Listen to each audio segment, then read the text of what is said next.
Welcome to the Rim Break Rodeo. We hope this video helps. You begin by verifying the exact Office edition and that you have administrative rights on the PC. Once confirmed, open an elevated PowerShell or command prompt. This gives you permission to read protected registry entries. Make sure Excel is closed so cached keys aren't locked.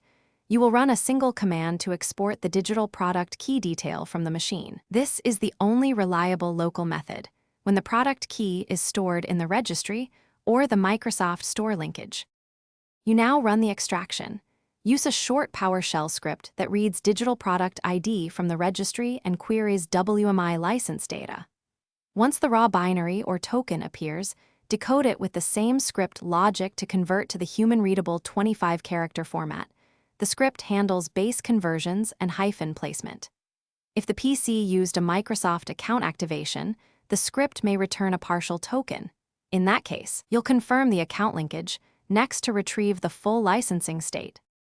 Finish by validating the recovered key in Excel's account, change license, or during repair.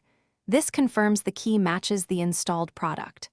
Once done, store the key in a secure password manager and consider exporting your license info for recovery. If you get no key, make sure the copy was not activated solely via your Microsoft account. In that case, log into the account to view subscriptions. If decoding fails, rerun the script as administrator and ensure antivirus isn't blocking registry reads.